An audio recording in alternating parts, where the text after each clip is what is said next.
Hi there, this is Alana. You're listening to the Praying Christian Women podcast with me and my co-host Jamie. How's it going, Jamie? It's going very well. How are you doing? I'm good. Today we get to talk about prayer burdens. I'm so excited that we get to cover this subject. Yeah, me too. We were just talking about how it's such an important topic, and we don't surprisingly have an episode devoted to it. I know it's come up in conversation in other episodes, but it's definitely something Yeah. that's really, really good to talk about. Well, and even some of the subjects that we've covered before, like we're going on 3 years of the show. So I would be We should do like not a re-recording, but like revisiting some of our very earliest subjects and see if we've changed on any of our stances or have more to add to them. I mean, that's what's so fun about these conversations. Like when we started the idea of a podcast about prayer, I know you and I were both kind of like, that's going to be hard to come up with like a new topic every single week, like week Yeah. in and week out. And we still, how many would you guess? We probably have like at least a dozen kind of episode ideas just in Yeah, the at least. background that, we just kind of keep adding to them. And then when it's time to record, we'll pick a few. So thank the good Lord, we haven't run out of topics yet. Not yet. Not yet. And I do love the fact that the more we grow and learn and the more we think about prayer in different ways, the more those episodes long ago would probably sound a lot different if we recorded them now. Yeah, yeah. And it would be kind of fun. Maybe we can make that I don't know, a little summer side project of going back and Yeah. revisiting some of our very original topics. Yeah, I think that would be really cool. Yeah. Do we have a verse of the day? You know what? We don't. Isn't that strange? It's just sitting there blank, and yeah, it's blank. We don't have a verse of the day. So, I guess we'll have to jump into our just for fun question. Sorry Let's about jump that, into the guys. just for fun, but we could probably, after the just for fun, maybe we can both think of a We could verse. brainstorm and think I of think we could do something. it. Yeah. Yeah, I Well, think let's so too. start with just for fun and give our brains time to think on it for a sec. So, what's the strangest thing you've ever prayed for? Yeah. And I think one thing that came to mind, I don't consider it strange, but some people might, is praying for pets, praying for a dog or a friend's. Like I Uh-huh. remember fairly Yeah. recently, the kids and I got together. We had a friend that had a dog that had a tumor and was going in for surgery. And Aw. I mean, we prayed to the point of tears for that dog. I mean, it was like we were Mm-hmm. praying for a human going into surgery, just, Mm-hmm. and they were going to biopsy it and see if it was cancerous, and it was Aw. looking bad. And that dog came through and is still kicking and is Great. doing great, and it wasn't cancer. And there was another really fun one that I think I've shared on the podcast before. And Alana, I don't know if you were there physically. Were you there for when Mm-hmm. we prayed for the lost No, dog? not for the lost dog, but I know the story. Yeah, Mm-hmm. so we were at a Good News Club, which you and your kids would come to Yeah. regularly, Well, you and know you what may have probably was? moved. I bet I was there, but I bet I was pushing your daughter in the stroller. Do you remember? Oh, that's Because right, sometimes because it for was hard so for long. her to sit there. So you'd teach and I just have her in the stroller walking That's the halls. right, I forgot about that. Yes, That's so probably what happened. it probably was. So you were there, but you I weren't was in the prayer there. circle. Right. So we had one of our leaders that their dog was lost. And so all of the kids at the Good News Club, which is an after school Bible club, um, we all got in a circle and we were sharing prayer requests. And she said, my dog has been lost since yesterday. And she was tearing up about it. She was very, very sad. And she said, we just really want to find her. I just hate the idea of her having spent the night by herself. And Mm-hmm. so anyway, we all prayed, and it was so funny because as we were praying in that circle, and it was we had gotten to the part where we're praying for her dog, and her phone buzzed or rang, and she said, and she excused herself and went out into the hallway, and they came back, and after we were done praying, she's like, that was my mother-in-law, they found the dog, like as we were praying. Mm-hmm. It was so cool. That is so cool. So My praying for friend's a animals. missionary, and their kids are a little younger than ours. And one of their kids, like as a preschooler, they found a caterpillar or something like that, and they were so excited. So they put it in a jar, and of course, the next day, this poor animal is dead. And so this little 3 or 4 year old says, "Oh, it's okay, mommy. I'll just pray for it, and Jesus will bring it back to life." Oh, that's And faith. I know, but it's like, what do you do with that? Do you? say, actually, Jesus is not going to bring this bug back to life? Or do you just kind of let them do their thing? What would you do? I think that I would I would not say Jesus isn't going to bring this bug back to life, because Hmm. honestly, I mean, Maybe he would. I I'm mean, we not going don't to know. say he wouldn't. I mean, I'm Yeah. guessing, I'm pretty darn sure that he will not, Right. but he could. I Yeah. firmly believe that he could. So I think I would let it go and just say, Jesus always, God always gives us what we need. Sometimes he gives us what we want. Hmm. Let pray your heart. I Yeah. think I would encourage that child to pray their heart. And there was a girl in our youth group that my husband and I were leading back in Virginia, and I remember that she didn't know if she believed in God, and she just said, God, if you're real, I want, show me a butterfly. Like, let a Hmm. butterfly fly by or something. And the butterfly did. And she came back to youth group and was so excited. She's like, I prayed for a butterfly and a butterfly flew right across. So I know that God is real now. And I'm not advocating that we test God or that we, Right. do those things. Yeah. But But sometimes he meets us where we are. God met that little girl. Well, that God met that teenage girl where she Yeah. was. Uh-huh. I don't know that he wouldn't, maybe he would meet that little girl where she is. I don't know. So I think I would not limit God in any way, but allow her to experience, that's the hardest part, allow her to experience disappointment in Mm. prayer for herself, which is hard. We It just want to is protect hard. our I kids would have a hard time. I so think what I much. would do is I would probably like say, okay, go ahead and pray, but then I would like put in the verbal asterisk and be like, well, Right. just remember though, like God has an appointed time for everything to die. And if this really was that little bug's appointed time, he's probably not going to change his mind. For a second, I thought you were going to say while her eyes were closed, you're going to put in a living bug. That would absolutely not be the right thing to do. I knew you weren't I'll going just to say that. I'll just help God out a tiny, tiny Yeah. bit. But isn't that our temptation? And what I often Hmm. find myself wanting to do is either help God out Yes, by trying especially to with your kids. mhm, trying to find a way that that prayer came true, even if it's a Exactly. stretch.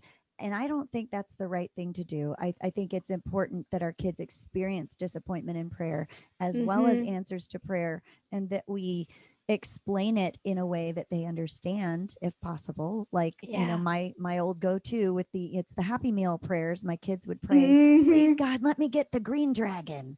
And Yeah. I'm like, okay, remember, God always gives us what we need, and Right. sometimes he gives us what we want, but not always. Yeah. Yeah. It's one of the hard things about being Oh, a parent because those prayer disappointments, you and I know on a personal level how faith shattering they can be. And I know yes. everybody listening, if they haven't at least firsthand experience, they've got secondhand experience with somebody who prayed fervently for something and it didn't come to pass. And that did shatter their faith. And so, of course, we want to protect our kids from anything even remotely like that. But we can make it so watered down and make their prayers so wishy washy that it's a little bit, at that point, what's the point as well? Yeah. Mm. Anyway, it's all about prayer burdens. Yes. So about prayer burdens, did you think of any verses that come to mind I was about? thinking of one in Matthew. Okay. It's the take my yoke upon you. So Mm-hmm. it's come to me, all you who are weary and burdened. Something, something, something. Because my yoke is easy and my burden is light, and you Mm-hmm. will find rest for your souls. And I think that it's a really cool image that we have because we're thinking about prayer burdens, and sometimes, especially if you're somebody who's outside looking in and you hear me say something like, I've got such a tremendous prayer burden for persecuted believers. If you've never had a prayer burden and you don't quite know what that's like, I think a lot of people would look at that and be like, oh, that sounds exhausting, or that sounds depressing, or that sounds really hard. And I Mm-hmm. think what that verse in Matthew can remind us of, like, God's burdens are light. Mm, It's, I like I think that. of it similarly to like my writing muse. Yeah, it catches you up in a fever, and yeah, it's really hard work. But when you've got that passion, there's nothing else you want to be doing. And so it doesn't matter that it's work. It doesn't matter that it's hard. And I think of our prayer burdens as the same way. When God gifts you with a burden. It's not this heavy task and a heavy weight that he puts on you. It's a passion. And yes, it's hard. Yes, it can be exhausting. Yes, it's going to take your blood and your sweat and your tears. But if it's a true burden and a true prayer passion, you will not want to be doing anything but praying for that. I like that. And, I've been thinking recently about just things like one of the litmus tests that I have, and I don't know if it's totally right or wrong, but one of the litmus tests that I have for if the thing that I'm doing is something that God is calling me to do, even if it's work and even if it's something difficult that takes energy and exertion, there's an energizing quality to it that I actually gain energy and motivation. Even if I'm tired at the end of it, it energizes me in a way to I do know it. that's how I was taught about spiritual gifts, and I'll explain what I mean, and then I'll give my one little asterisk Right. because I got an There asterisk for is this one an too. asterisk. There is. But, There always is. But yeah, yeah. that's how spiritual gifts were described to me. Like back in youth group when I was first learning about it, it's something that would feel like work to somebody else. It's not going to feel like work to you. Right. Like for me, the thought of being the kind of woman who like cooks meals for everybody at the drop of a hat and drives everybody around, like that feels really exhausting. Like that feels like a lot of coordinating and a lot of work. The thought of sitting down and praying passionately for somebody, sure, count me in, right? Whereas somebody else is going to be totally flip-flopped based on your own gift. So I do feel like as a very broad litmus test, I think that is a good way. You know, what can you do that other people would feel like work that to you is energizing? With the asterisk being, it's not always going to be 100% easy. Like the fact that it's a calling and a passion doesn't mean it's easy. And I'd say that's the one asterisk to put there. And then again, like if you're going through something like, chronic depression, nothing's going to feel fun and easy. Everything's going to feel like work. And so that would be the other kind of caveat to throw out there. But yes, in general, I would say that when you truly do find your prayer burdens, yeah, it's going to feel like work, but it's also going to feel like something that you couldn't not do. Yeah. Well, I think of 2 Corinthians 4:16-18 says, therefore we do not lose heart, though outwardly we are wasting away, yet inwardly we're being renewed day by day. And it's talking about our sufferings and things like that. But at the same time, it's kind of that same idea of something that God calls you to. It might be physically exhausting, but inwardly, you're not gonna be burned out. Yeah. I don't think. And you Now, could still get burned out. You could still get burned out. Still could burn out. I think you could if you're not. But would you get burned out if it's are you getting burned out because you're going beyond? I know your question, and the answer is yes. So you think I think so. Here's what I was taught. I was taught that as long as you're doing what God has called you to do, He's going to supply every single thing you need, including all the energy you need. Sure. Okay. But anecdotally, I absolutely believe that our bodies can only handle a finite amount of stress. Sometimes God's going to supernaturally sustain us longer, but I absolutely believe that your body can decide that it's done even before the calling is complete. Right. And so, somebody like Elijah who had this major crash, he's been prophesying for years, and he spent however long in the wilderness doing nothing but sleeping and eating what the birds brought to him and telling God he wished he was dead. Like, to me, that looks like burnout. It does. So yeah, I feel like I get a little bit heated about this because I feel like we do ourselves a disservice if we treat burnout so glibly, because then if you burn out, what does that mean? That means it's your fault, right? That means that you did something wrong. It means that there's shame involved. You know how much I feel like as Christian women, we're all dealing with way too much misplaced shame.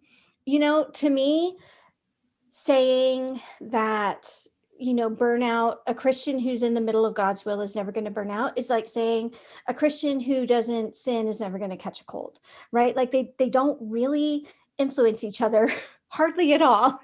Now, Right. yeah, sometimes is God going to sustain you through cold season miraculously? Yeah. Sometimes is God going to carry your body past its typical tipping point? Yes. But I definitely believe that a Christian, even in the smack dab center of God's will, could burn out because our bodies are only meant to handle a finite amount of stress and energy depletion and things like that. Yeah. Well, and to apply that to prayer burdens, can someone who is fervently praying and wouldn't, would, like you said, would not rather be doing anything else because they feel Mm-hmm. burdened, or you get to the point, for me, sometimes a prayer burden comes in the form of, the way that I can identify one is something that brings me anxiety, or even kind of feeling of kind of depression when I think about it, like, Mm-hmm. oh, Mm-hmm. why, or like that whole idea, pay attention to the things that make you cry. If you Mm-hmm. find yourself just constantly being deeply moved by something you see in the Yeah. news, and it's the same theme over and over Right. again, then that might be a prayer burden, because of this Matthew 11:28-30 that you talked about. Come to me, all of you that are weary and burdened, and I will give you rest. If you have this burden, God wants us to place it at his feet. He wants us to take that Yes. from our heavy hearts and lay Mm-hmm. it at his feet, because only he can do something about many of these things Yeah. we're burdened by. That's such a good point. We take our burden to God. And I feel like when we talk about prayer burdens, we have this idea that God gives the burden to us and then we're just meant to carry it. Right. But I Oh, love the way yeah. you put it. You put it almost reverse. You've got a burden. And so you take that burden to the Lord and he's the one who relieves that burden. I think that that's such a nice, different way to look at it than how Yeah. most of us do. Well, and I hadn't even looked at it that way until you Mm-hmm. interpreted it that way. So that is kind of an interesting flip, Mm-hmm. because I do think of it as, well, God gives us prayer burdens, but maybe it is just that God creates us a certain way. And Mm-hmm. because of who we are, certain things become a burden Yeah. on our hearts to pray for. So I've But got a funny way to help. I'm going to do this funny little trick with you, and mhm, we're going to see. So for anybody who like, I'm going to guess that at least a decent number of people listening have a decent idea of the kinds of things that they get passionate about, right? What are the things that get you upset in the news? Or what are the things you cry about? It's absolutely fine if your burden isn't global and it's for your family or your town or your church. But if you really don't know what your burden is, I think that a really interesting and insightful question to ask yourself. So I'm going to walk you through this, Sammy. We're going to see. Okay. mhm. Off the top of your head, what are some of your favorite movies? um Don't try to spiritualize it. I'm not. Let's see. So the movie Almost Famous, which is Yay. Yeah, we about both like that one. I do like it, about the kid that's the journalist and gets swept up in this rock band.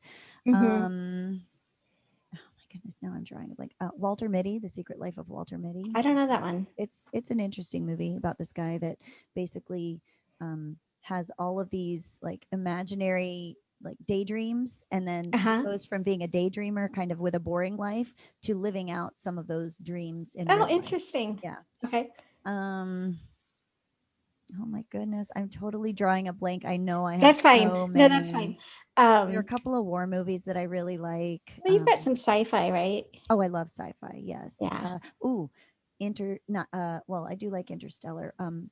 The Arrival, or no, it's just called, I think it's just called Arrival. It's a fairly recent movie about like the concept of if intelligent alien life came to Earth with a message for us. Okay. Yeah. All right. And then think about like your top couple novels that you love. Again, I'm totally drawing a blank, but I do love, I like several of Hemingway's Okay. novels. Um, I love sci-fi. I do love sci-fi books. There's one in particular, and I can't remember the name of it, but Uh-huh. it was about uh, intelligent life. Okay. So Uh, now what you do is yeah. you look through all of those things and you ask Uh, yourself, like, are there any threads that you see, maybe if not in every single one, are there threads that you see in several of those? Are there similar themes or similar types of character or anything like that? I also forgot to mention one of my very favorite novels is The Beloved Daughter. I've read that one. You've read that one. It's by Alana Terry. She's this Christian suspense novelist. Anyway, and a couple of your other North Korea books are among my favorites. So let's think. So connection. So for me, and I keep going back to the Clifton Strengths, but yeah, I think it's connectivity. Maybe connectedness is one of my top three, or it's way high up there. I think it's my first one. I think it is. Yeah. But anything like my heart just goes out for like this, like lost causes being brought back. So I just have this heart to see restoration, and restorative is another one of mine. So like basically brokenness redeemed and restored. I love it. Yeah, okay. That's one big one. What you can ask yourself from that is, how can knowing this about myself shape my prayer burdens, right? So can you think of an example of how knowing even what kind of books and movies you're drawn toward, and the thread that connects them all, can you see how that ties into one of your prayer burdens? I could see that. Just,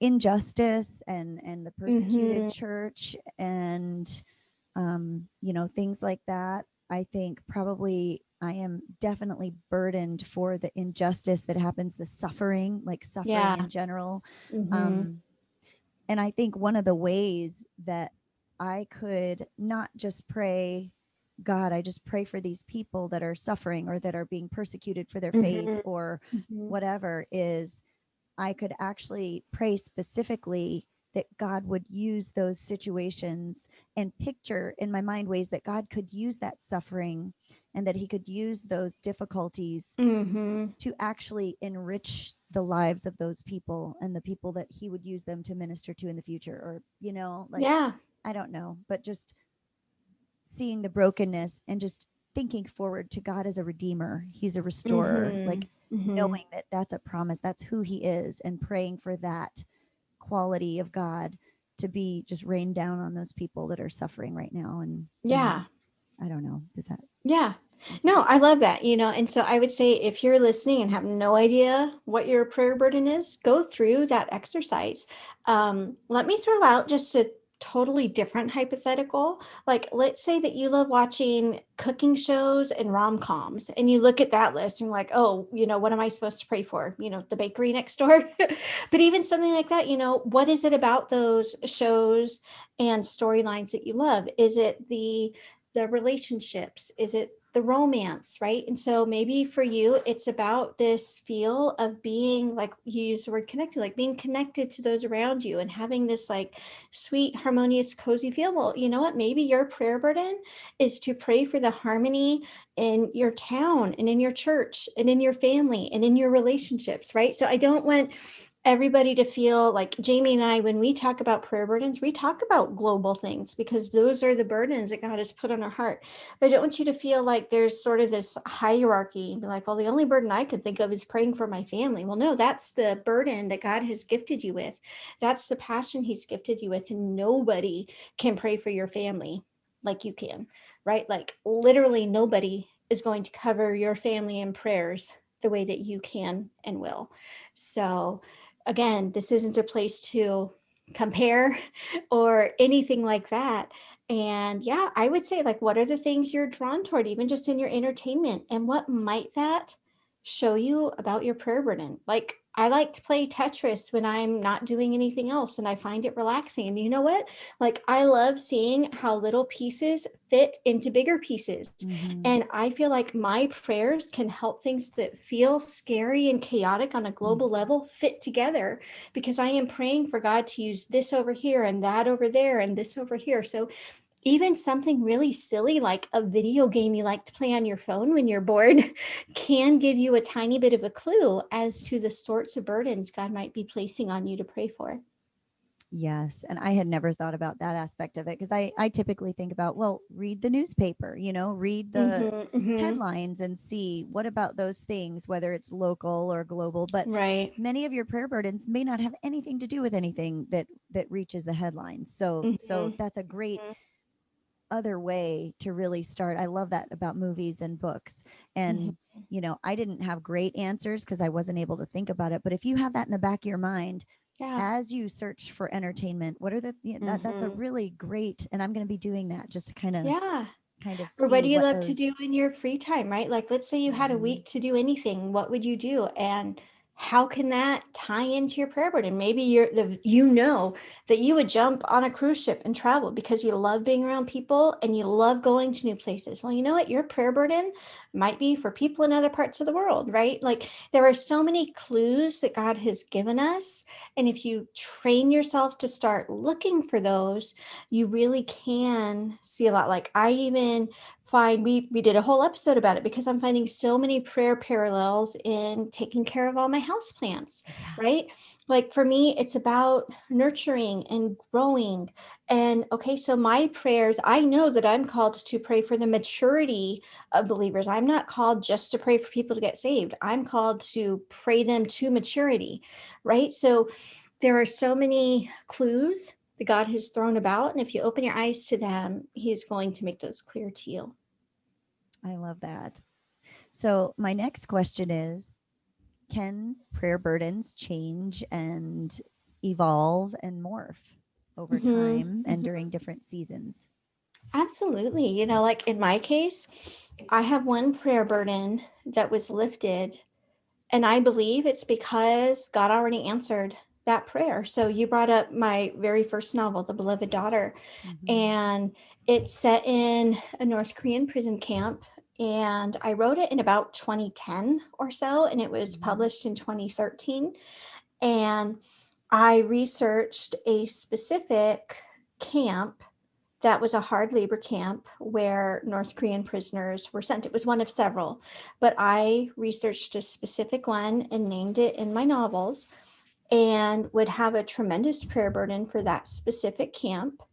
And the picture I had in my head was of this whole camp being like the ground itself being reclaimed for the Lord, right? So, like, I had a picture in the future of Christians meeting at this space where this camp used to be, and the camp's not there anymore. And instead, they get to meet there and worship and praise the Lord. And that Mm. was a prayer burden for years. And then I couldn't even tell you how long ago, years ago. Um, I happened to be looking something up for another North Korean novel. I think I needed to remind myself what the name of the biggest town was near this camp. And I found an article in the news. This camp is no longer a detention center. Wow. And now, like, worst case scenario, all those prisoners were killed. Like, it doesn't necessarily mean like right, like, it's not happy always. Like, North Korea still needs prayers, but I no longer pray for that camp because stage one of my prayers has already been answered. There are no longer Christians being imprisoned at that specific location anymore. And so, that's a kind of dramatic case of, yeah, if your prayer burden is for Johnny to get saved and Johnny gets saved, okay, like, my opinion, just based on my prayer burdens, is now you pray for his sanctification. But let's say Mhm. Johnny gets saved and then he dies and now he's in heaven, right? You're not going to keep on praying for Johnny to get saved and go to heaven because it's already happened.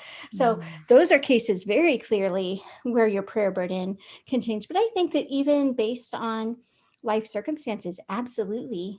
I was praying for the persecuted church much more fervently when the kids were little. And now there's lots of other stuff like taking up some of that mental space. And so Mhm. my prayer burden for the persecuted church has less space. And that's fine, right? We talk so much about the seasonality of prayer. And so I see that as an example of, no, I haven't lost that prayer burden, but it looks a little bit different now just because my schedule is different now. Yeah. Well, and I think about prayer burdens within our own families and Mm-hmm. just how my prayers have changed so much over the years for, and even Mm-hmm. from week to week, for different members of my immediate family.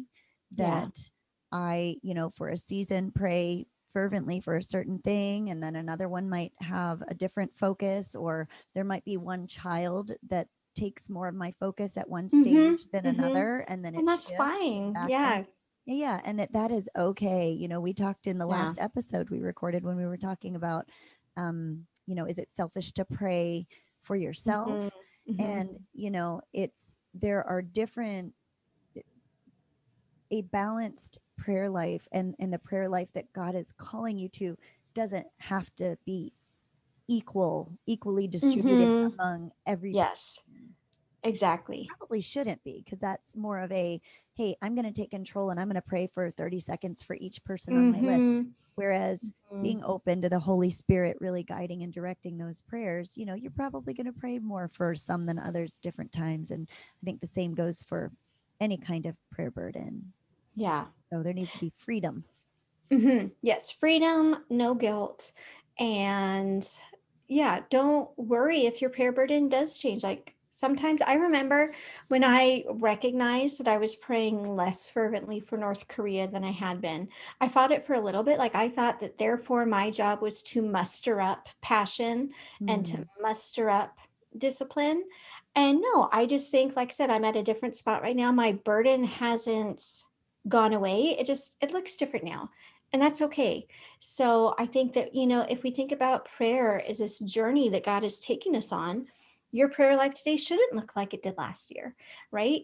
You should be growing in the things that you're praying for. We should be able to have some things that we're checking off our list because we prayed for them and they did come to pass. Maybe should's not the word to use, but you get what I'm saying. Like mhm. if we're committed to prayer, our prayers today shouldn't be the same kind of prayers we're praying a year from now, right? Because Yeah. God will have answered some of them, or God will have said no to some of them, or Mhm. God will have placed other prayer needs on our heart. And yeah, I think, like what you said, being open to that helps us to just sit back and enjoy the ride and to not stress out about it as much as we tend to. Agreed. Well, alrighty. You heard it here first, everybody. Well, is there anything else pertaining to prayer burdens that you feel burdened to share with us? Oh, but maybe, so we talked some about identifying your prayer burden, but maybe we can talk about like, what do you do once you know your prayer burden? Because for some Yeah. people, they might be like, well, I know I get sad when I think about all the orphans in the world, but like, so does that mean I need to go adopt? Does that mean I need to go on a mission trip? What does that mean? Right. So like, what do you do once you identify your prayer burden? And I'm just going to be really glib and tell you the answer is to pray. So there we go. Now we're ready to sign off. Hashtag just pray. Just pray. Well, That would and make some cool merch, by the way. yeah, yeah, just in case you can go to our threadless store. Um, so my one thing that's really that you touched on, very, very important, I think, is that when you have a prayer burden, pray, absolutely. But sometimes and often, if you're really burdened about the topic or topics that are heavy on your heart, many times in praying for those things, you will notice calls to act. So, for instance, Alana, your passion and prayer burden for years has been the persecuted church. You do Mm-hmm. all kinds of fundraisers for liberty in North Korea. You have Mm-hmm. all kinds of things. You went to Korea for, Yeah. so there are all these different actions that can come out of that burden. So don't be surprised if, as you're praying, these other things and opportunities, don't be afraid. Don't limit yourself by, well, this is only a prayer burden, and Right. nothing else is going to come of this. Um, at the same time, I think a pitfall would be to think, oh, I'm only praying for this, so I'm not making a difference, because Mm-hmm. it couldn't be further from the truth. Prayer Yeah. is so powerful and the And backbone of all sometimes, of the work. absolutely. And sometimes you might be afraid. You might be like, well, I don't want to pray for missionaries because then that means God's going to call me to the mission Right. field. Like, don't assume that that's what it means. Like, not everybody who has a heart for missions is on the mission fields, right? Some of us Mm. are called to be the behind the scenes, the prayers, the givers, the logistics support people, the people who like take care of the college age kids that the parents are worried about back in the, back home, right? There's so much more to being somebody with a heart for missions and being the missionary.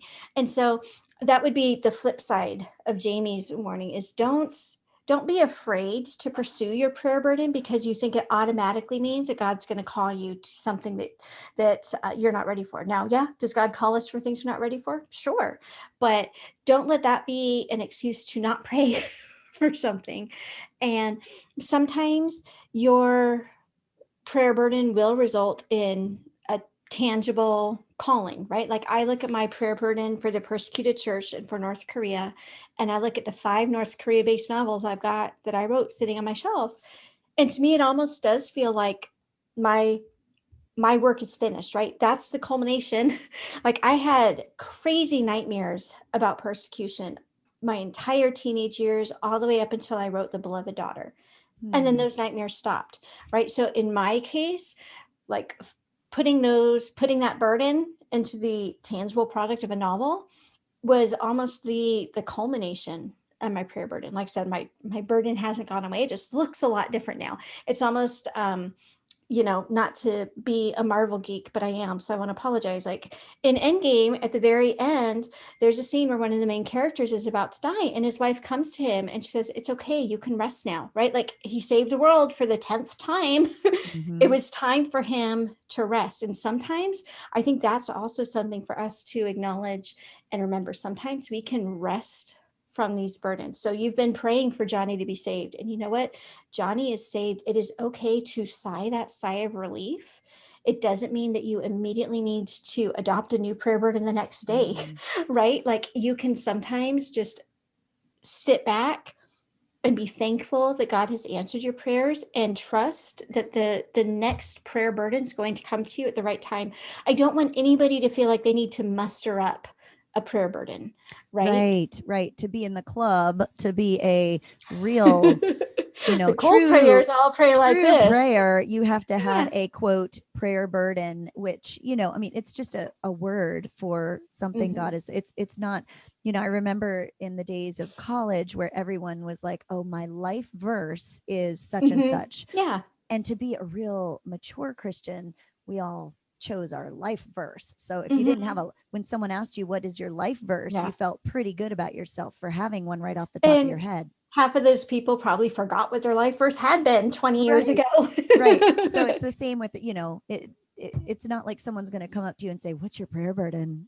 Are you that kind of prayer right. So we don't want to be clubby about it. Exactly. Yeah. And sometimes it's okay, even if somebody does ask you, to be like, I don't know, but I'm open for God to show me. Yeah. Right. Yep. Absolutely. I have never prayed for something on a global level more than I did for North Korea and the persecuted church. But my prayers do not look today like they did back then. I'm fine with that. I'm not out eager to find, to be totally honest, a prayer burden like that is exhausting. I would be absolutely fine if God gave me a pat on the shoulder and said, okay, that's enough. Right. And in a way, I kind of like, I'm at a stage where I feel like I can sigh a little bit of a sigh of relief, like, wow, that was a roller coaster, like 10 years of super intense prayer. And now I don't even want to say like I'm between prayer burdens. I haven't lost my burden, but it's just, it's less exhausting. It's less intense. And I'm fine with that because that degree of intercession takes so much out of you. And it's not necessarily meant to be like a daily kind of thing. Sometimes it might even be a once in a lifetime thing. Like if you've ever prayed for somebody that you love who's a prodigal or who's in a terrible accident and you're praying for their recovery and survival, every so often we get these prayer burdens that are like intense bursts, and we're not able to sustain that indefinitely, right? Sometimes I really feel like there are some types of prayer that we feel as a burden so heavily, maybe it is a once in a lifetime kind of praying, right? Like, or a once a decade sort of thing, because we can't sustain that every single day of our lives. We're not meant to. Sometimes it's nice to just have a day where you can sit back and thank God for the nice weather and for your, nice cup of coffee that tastes so good.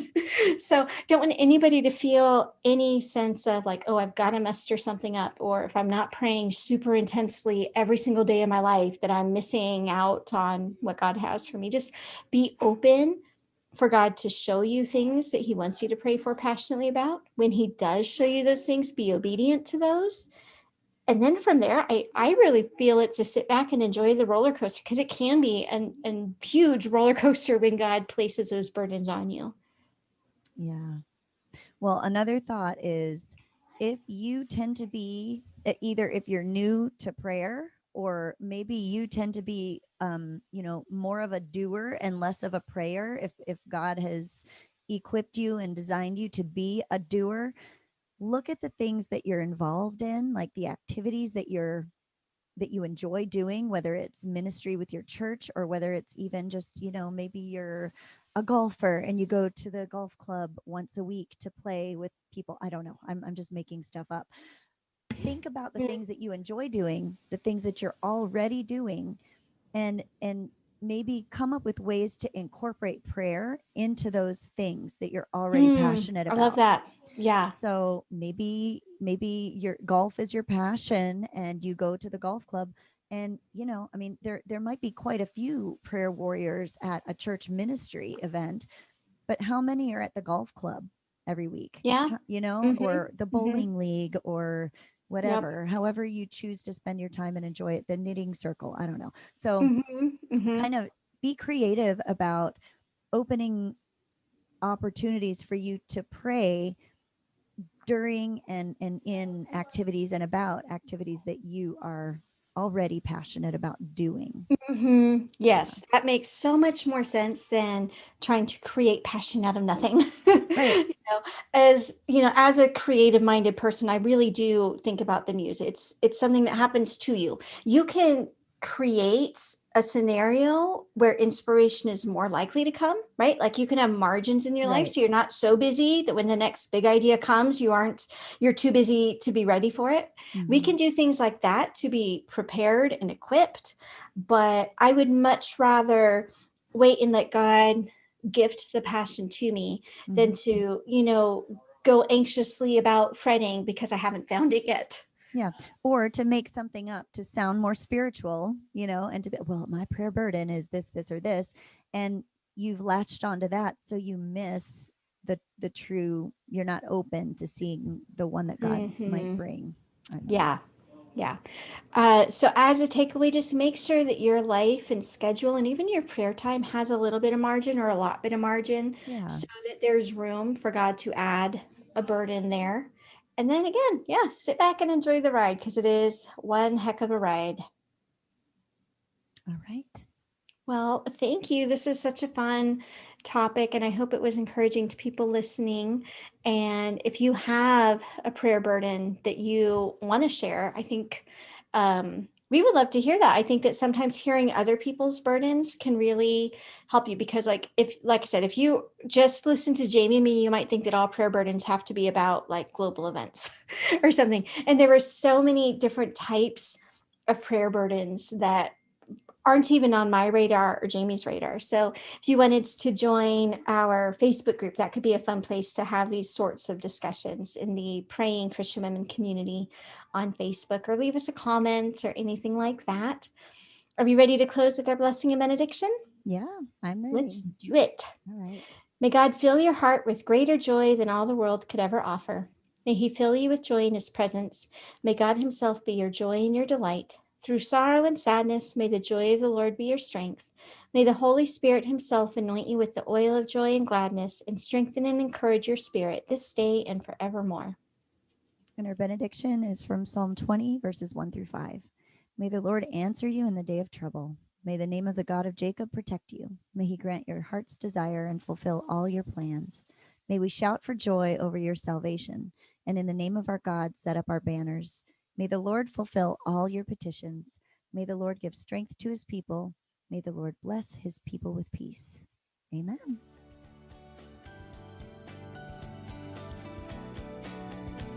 Thanks for joining us on today's episode of the Praying Christian Women podcast. We'd love to hear from you, so please leave us a comment to let us know what questions or topics we can address in future shows. Then hop over to prayingchristianwomen.com/journal to download your free prayer guide. We're so glad you joined us for today's show, and we wish you God's deepest blessings as you draw closer to Him and change the world one prayer at a time.